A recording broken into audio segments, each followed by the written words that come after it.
मैं जब छोटा था तो मेरी माँ मुझे हमेशा रोका करती थी कि तुम महर्षि शब्द का प्रयोग नहीं कर। तो मैंने कहा क्यों? कहा यह ऋषियों का अपमान होता है। मैंने पूछा क्यों? तो उन्होंने कहा ऋषियों में अंतर नहीं होता, ऋषि कोई छोटा और कोई बड़ा नहीं होते, ऋषि तो समाधिस्थ होकर जो कुछ जानना चाहते हैं वो जान सकते हैं, इसलिए ऋषियों में छोटा बड़ा नहीं होता। और जब हम महर्षि कहते हैं तो हम किसी ऋषि को बड़ा और दूसरों को छोटा कर देते हैं।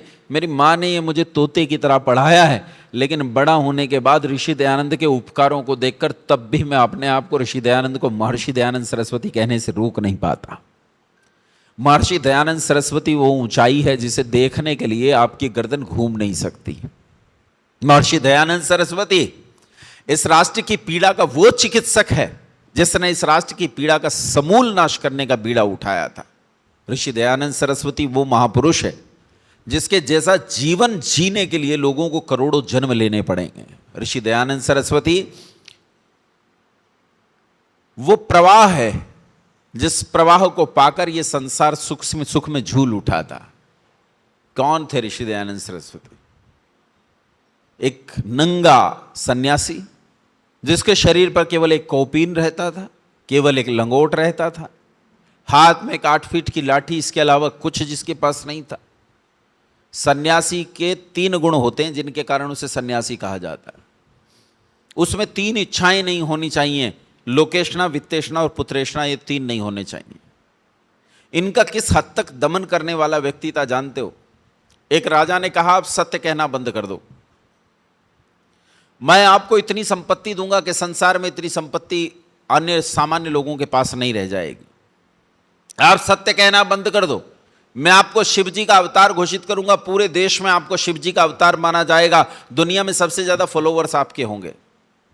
तो ऋषि दयानंद ने उससे कहा कि मेरी 10 उंगलियों को मोमबत्ती बनाकर जला दो तो भी सत्य ही बोलूंगा।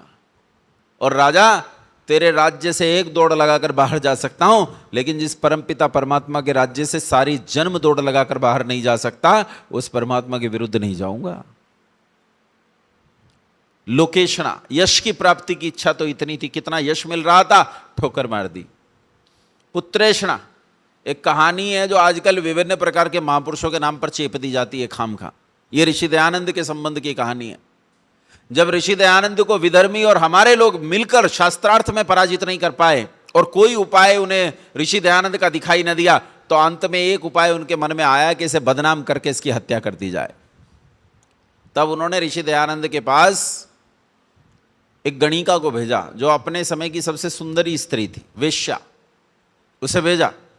चाहे ऋषि दयानंद बस्ती में तो रहते नहीं थे, गांव के बाहर जंगल में बाग में रुकते थे। तो वहीं किसी बाग में जंगल की तरफ रुके हुए थे, किसी छोटी सी कुटिया बनाकर उसमें भीतर रहते थे। वो गणिका आई लेकिन अंदर घुसने की हिम्मत नहीं हुई, लेकिन उसके आभूषणों की खनक से दयानंद को लग गया कि कुटिया के बाहर कोई है। वो बाहर निकले, वो गणिका उन पर गंदा आरोप लगाने आई थी, उन पर गंदगी का कीचड़ उछालने आई थी। कहते हैं आजीवन इसे पुत्र मानते मर गई और वो बुरा काम इसने हमेशा के लिए छोड़ दिया। ऐसी इस व्यक्ति में पुत्रेषणा थी। वित्तेषणा कैसी थी जानते हो? कोपिन बांधते थे शरीर पर। कोपिन समझते हो तुम लोग? कोपिन समझते हो? नहीं समझते। किसे कहते हैं कोपिन? लंगोट देखा? लंगोट, लंगोट तो लंगोट में तो फिर भी कुछ कपड़ा होता है, उसमें 3 किनारे होते हैं। लंगोट में 3 किनारे होते हैं, उन्हें बांधा जाता है, पीछे नितंबों के लिए भी उसमें थोड़ा कपड़ा होता है। कोपीन में तो ऐसी 5 इंच की एक पट्टी होती है बस, और यहाँ एक रस्सी बांधते हैं। आपने कभी विरजानंद सरस्वती का चित्र देखा है?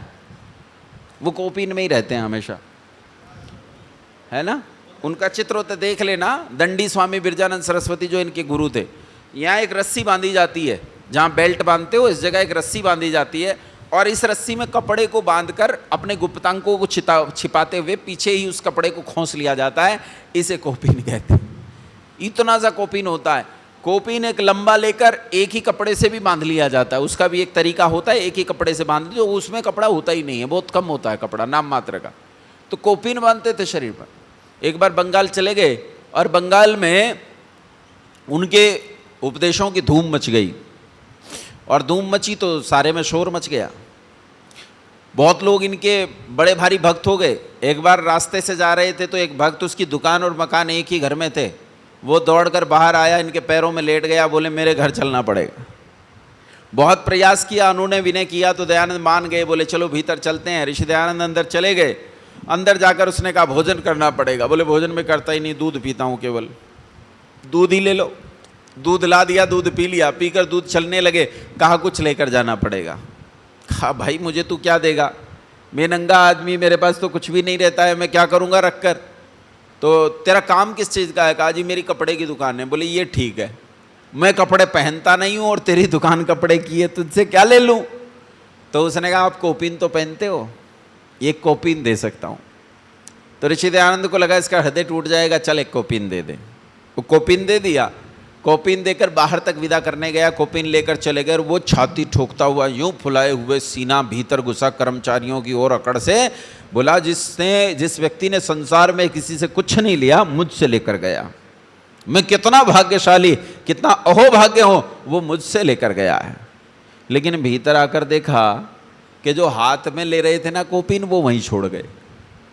संचय नहीं करता हूं मैं भाई, ये वाला तूने दे दिया तो पुराने वाला तू पकड़। अपन इकट्ठा नहीं करती हैं चीजें, एक की जरूरत है एक ही रहता है, उसी में रहते हैं। इसे कहते हैं वित्तेषणा नाम को संस्कार तक मिटा देना, संस्कार तक। ऐसा सन्यासी कहते हैं, इस सन्यासी पर न जाने कितने प्रयास मुसलमानों और ईसाइयों ने इसे जान से मारने के किए, लेकिन इसने उन सारे उपायों का निराकरण कर दिया। एक बार तो कहते हैं ऐसी घटना है कि कुछ बड़े पहलवान भेजे गए इन्हें मार देने के लिए, और जब सुबह 4 बजे नदी में नहाने के लिए इन्होंने डुबकी लगाई तो पहलवानों ने आकर पकड़ लिया, डुबाकर मारने की कोशिश की। 2 पहलवान थे। दयानंद ने दोनों को पकड़ लिया और पकड़ कर नीचे बैठ गए और सांस खींच लिया, प्राणायाम खींच लिया। अच्छा वो कितनी देर सांस रोक पाते? दयानंद को तो लंबा अभ्यास था सांस रोकने का, वो तो बहुत लंबे समय तक सांस रोक सकते थे। थोड़ी देर में पहलवान भाई साहब हाथ पैर ढीले पड़ गए और छपक छपक। फिर बाहर निकल के पूछा अब तो गड़बड़ी नहीं करोगे? बोले अब कभी नहीं करेंगे, छोड़ दे बस। वो भाग गए। ऐसे कितने प्रयास किए गए, जहर दे दिया गया। एक बार एक मुसलमान, पान का पत्ता होता है ना, पान का पत्ता, हरा पत्ता पान का, वो औषधि होता है कंठ की। तो जब ज़्यादा जो लोग बोलते हैं वो उसे खा लें तो कंठ में बड़ा आराम मिलता है उससे। तो ऐसे पान के पत्तों की एक गड्डी लेकर आया और उसमें एक पान का पत्ता विशेष, उस पर जहर लगा कर लाया एक मुसलमान, और लाकर दयानंद को दिया कि लीजिए आप स्वामी जी इस पत्ते को खाइए। अच्छा ऋषि दयानंद भाप बड़ी जल्दी जाते थे, उसका हाथ पकड़ लिया, बोले पहले तू खा। अब वो खिलाएं और वो खाए नहीं। अब लोग आ गए उठकर, बोले खा इसे। तो उसने कहा जी मैं नहीं खा सकता, इस पर तो जहर लगा है, मैं तो मारने के लिए लाया था। तब पुलिस आ गई, पुलिस आकर उसे गिरफ्तार करने लगी। तो ऋषि दयानंद ने वो प्रसिद्ध वाक्य कहा था जो दुनिया भर में उनका वाक्य प्रसिद्ध है, कहा इसे छोड़ दो, मैं संसार को गुलाम बनाने नहीं, मैं तो संसार की मुक्ति के साधन रचने आया हूं, मैं संसार को मुक्ति दिलाने आया हूं। ऐसे कितने प्रयास ऋषि दयानंद पर किए गए, उनकी गिनती नहीं है। अंत में जब मुसलमान और ईसाई दयानंद को मारने में कामयाब नहीं हुए तो हम लोग भी उनके साथ लगे। जानते हो पेड़ को कौन काटता है? कुल्हाड़ी। कौन काटती है पेड़ को? कुल्हाड़ी कौन सी धातु की होती है? लोहे की। और पेड़ किसका होता है? लकड़ी का। लेकिन इस लकड़ी को वो कुल्हाड़ी तब तक नहीं काट सकती जब तक उस कुल्हाड़ी के उसके बीच में लकड़ी का ही हत्था घुसा हुआ न हो। जब तक हमारा ही व्यक्ति हमारे शत्रुओं के भीतर मौजूद न हो तब तक हमारी हत्या करना संभव नहीं है। तब हमने कहा जब मुसलमान और ईसाई नहीं मार पाए कि भैया हम सहयोग करेंगे तब तो मरेगा। तब हमने सहयोग किया और हमारे सहयोग का परिणाम ये निकला कि ऋषि दयानंद को वो भयानक कालकूट विष दिया गया जिसका निराकरण ऋषि दयानंद के पास भी नहीं था। उसके बाद राजस्थान में, उस राज्य में जहाँ ऋषि दयानंद को ये जहर दिया गया था, वहाँ औषधि के नाम पर अली मर्दान नाम के एक मुसलमान हकीम ने, जो राज्य वैद्य था उस राज्य का, 4 महीने तक दोनों समय ऋषि दयानंद को जहर दिया। 4 महीने तक। छोटी मोटी चीज से मरने वाला सामान नहीं था वो। 4 महीने कंटिन्यू जहर दिया गया सुबह से लेकर शाम तक, और तब 4 महीने जहर खिलाने के बाद अंततोगत्वा वह भयानक देह काल कवलित हो गई। यह षड्यंत्र इस देश में नहीं रचाया गया, यह षड्यंत्र पूरी दुनिया के मलेच्छों ने मिलकर रचा, यह पूरी दुनिया के ईसाइयों और मुसलमानों ने मिलकर रचा, और उसका परिणाम यह हुआ कि अंततोगत्वा ऋषि दयानंद को अपना देह त्याग करना पड़ा और मर गए। वो बलिदान हो गए इस देश के लिए। लेकिन जब मरने लग रहे थे तो मरते हुए एक आदमी जीवन के अतिरिक्त तो कोई आकांक्षा नहीं करता। ये आदमी मरता हुआ क्या आकांक्षा करता है?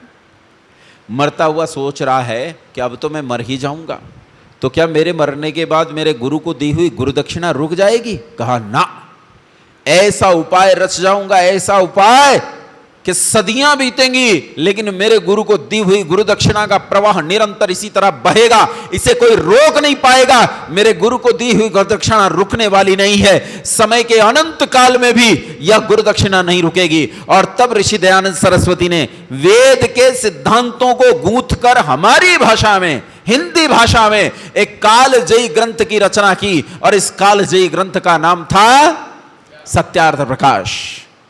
ये वो सत्यार्थ प्रकाश है जिस सत्यार्थ प्रकाश ने इस देश का जीवन बदल कर रख दिया, इस देश की काया पलट के रख दी। सत्यार्थ प्रकाश वो ग्रंथ है। पंडित राम प्रसाद बिस्मिल को फांसी हो गई तो उसकी काल कोठरी की सफाई की गई, तो उसकी काल कोठरी में से सत्यार्थ प्रकाश मिला। सत्यार्थ प्रकाश वो ग्रंथ है कि भगत सिंह को फांसी देने के बाद जब उसकी काल कोठरी की सफाई की गई तो उसमें से 2 पुस्तक मिले, एक पंडित राम प्रसाद बिस्मिल की आत्मकथा और दूसरा सत्यार्थ प्रकाश। सत्यार्थ प्रकाश वो ग्रंथ है कि इस देश में से अधिकांश क्रांतिकारियों के तकिए के नीचे सत्यार्थ प्रकाश हुआ करता था।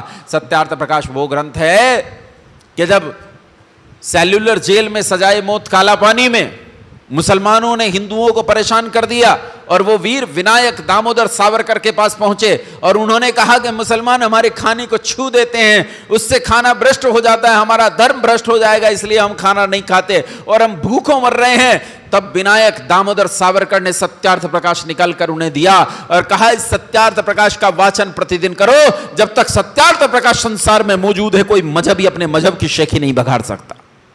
वीर विनायक दामोदर सावरकर ने कहा था, सत्यार्थ प्रकाश वो अग्नि है जिसने इस देश की ठंडी पड़ी रगों में उष्णता का संचार किया है।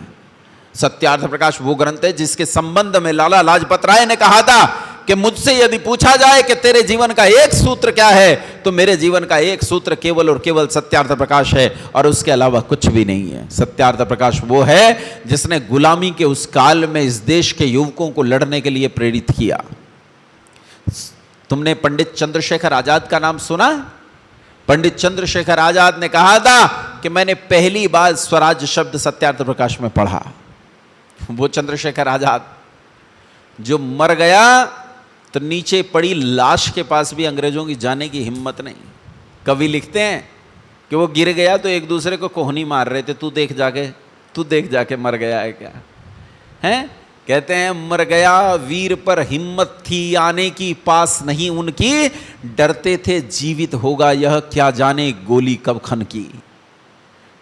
कितने लोग थे, पूरी की पूरी बटालियन मुकाबला कर रही थी, एक और अकेला। वो व्यक्ति कहता है, मैंने पहली बार स्वराज्य शब्द सत्यार्थ प्रकाश में पढ़ा। पंडित राम प्रसाद बिस्मिल स्वयं के संबंध में कहता है कि मैं अपने बचपन में छाया से भी डर जाता था, इतना डरपोक था।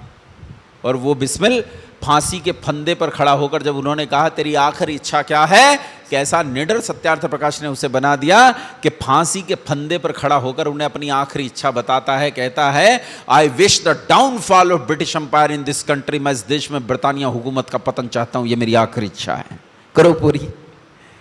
ऐसा बिस्मिल, ऐसा शेखर, ऐसा भगत पैदा करने वाला कोख सत्यार्थ प्रकाश है। सत्यार्थ प्रकाश ने इस देश के लगभग सभी क्रांतिकारियों को उत्पन्न किया है। इसलिए बंधुओं, यदि तुम चाहते हो कि तुम्हारे जीवन में बदलाव हो तो तुम सत्यार्थ प्रकाश पढ़ो।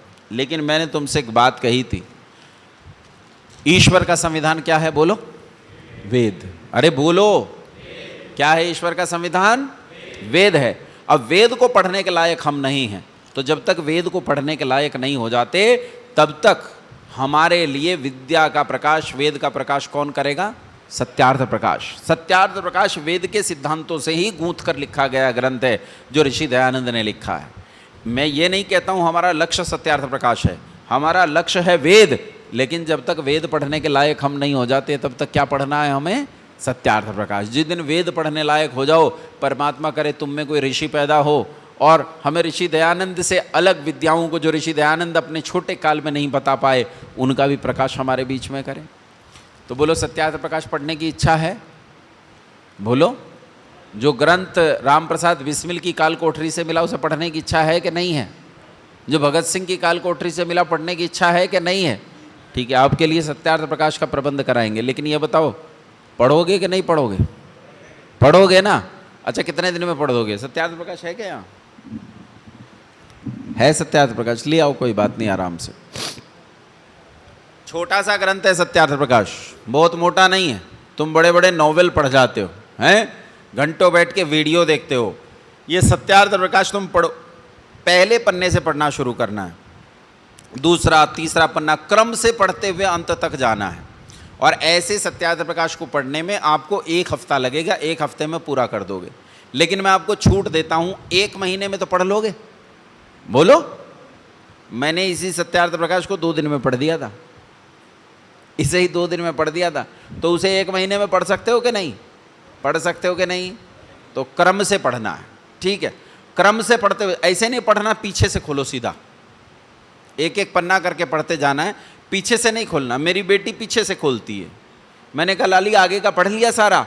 तो बोले नहीं पिताजी, मज़ा तो यहीं आता है जहाँ मुसलमानों का इलाज होता है। तो ये मज़ा लेने के लिए नहीं है, वेद की विद्या का ग्रंथ है वो विद्या के लिए है, आनंद के लिए नहीं है। तुम सत्यार्थ प्रकाश को सारे को पढ़ोगे तभी तुम उस समुल्लास को भी पढ़ पाओगे जिसमें से आनंद ले पा रहे हो, नहीं तो तुम्हें क्या समझ में आएगा?